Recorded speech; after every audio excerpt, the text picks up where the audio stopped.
जी बिल्कुल, ये जानना बहुत आवश्यक है हर व्यक्ति के लिए जो धनतेरस पर माँ लक्ष्मी, भगवान श्री कुबेर, भगवान श्री गणेश, इंद्र जी की पूजा करता है। तो किस शुभ मुहूर्त में महालक्ष्मी और गणेश की पूजा की जाए जिससे पूरे साल भर यानी वर्ष पर्यंत आपके घर में धन धान्य परिपूर्ण रहे, माँ लक्ष्मी की कृपा से किसी चीज की कमी ना हो। तो सबसे पहले जान लेते हैं कि प्रदोष काल जो है उसका समय क्या है और उसके लिए उस समय में आप किस तरीके से पूजा करें। सूर्यास्त के बाद 2 घंटे से लेकर के 2 घंटे 24 मिनट की जो अवधि होती है यानी लगभग 2.5 घंटे का जो समय होता है उसे प्रदोष काल के नाम से जानते हैं। यानी जिस समय सूर्यास्त हो रहा हो और रात आरंभ हो रही हो, 2 बेलाओं का मिलन जो है वह प्रदोष काल कहा जाता है। प्रदोष काल में ही दीपदान करना चाहिए क्योंकि कल की तिथि में आप यमदेव के लिए भी इन 5 दिनों में, ये बात ध्यान रखिए कि धनतेरस से आरंभ करके भाई दूज तक इन 5 दिनों में यम देवता के लिए दीपदान करते हैं दक्षिण दिशा में, वो कल से आरंभ हो जाएगा। तो इस प्रदोष काल में सबसे जो विशेष काम है वह है लक्ष्मी पूजन और दीपदान करना, ये बहुत ज्यादा शुभ होता है। धनतेरस के दिन जो है वो आपको सूर्यास्त का जो पंचांगुनासार समय जो है वो मैं आपको बता देता हूं। 5:20 से लेकर के शाम 8:08 तक का समय जो है वह बहुत ही विशेष है।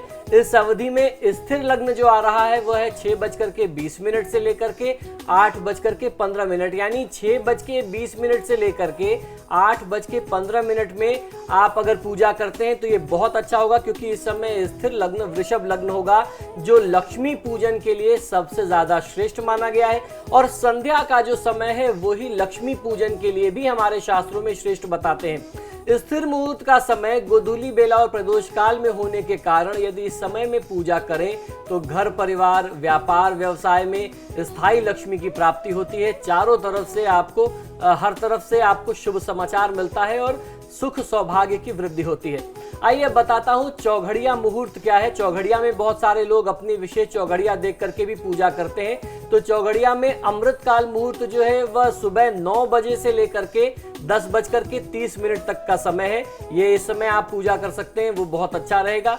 चौघड़िया का जो दूसरा समय है जो शुभ काल है, मान लीजिए अगर किसी को सुबह और शाम समय नहीं मिलता, वो चाहता है कि दोपहर का कोई समय मिल जाए, तो शुभ काल जो है वो 12 बजे से 1:30 बजे तक का समय है। ये भी एक अच्छा मुहूर्त है जिसमें आप अच्छे से पूजा कर सकते हैं, अपने लिए आप लक्ष्मी प्राप्ति कर सकते हैं, लक्ष्मी प्राप्ति की कामना कर सकते हैं। लाभ का काल एक और है जो रात में आ रहा है, वह 9 बजे से लेकर के 12 बजे तक, यानी रात में 9 से 12 का जो समय है वह भी बहुत ही विशेष है। लक्ष्मी पूजन, कुबेर पूजन के लिए वर्जित समय क्या है पूरे दिन में, ये भी आपके लिए जानना बहुत आवश्यक है कि कहीं ऐसा ना हो जाए कि आप जानबूझ के या जाने अनजाने में गलत समय में कोई पूजा कर लें। आपने तिथि का समय का ध्यान नहीं किया, आपने अपनी सुविधा से कोई समय चुन लिया जो आपको सूट करता है, लेकिन वह समय जो था वो बहुत ही अशुभ समय था जिसमें लक्ष्मी पूजन नहीं करना चाहिए। ऐसे में माँ लक्ष्मी नाराज हो सकती हैं। तो वो समय कौन सा है? वो समय है शाम के 4:30 बजे से 6 बजे तक। फिर से समझ लीजिए, शाम के 4:30 से 6 बजे तक आपको कोई लक्ष्मी पूजा, कुबेर पूजा, गणेश पूजा नहीं करनी है। ये समय पूजा के लिए वर्जित है। जो वृषभ काल का समय मैंने बताया, वृषभ लग्न का स्थिर समय बताया है मैंने, वह 6:30 बजे से आरंभ होता है, 8 बजे तक के बीच में आप कर सकते हैं। इससे आपको बहुत अच्छा लाभ मिलेगा।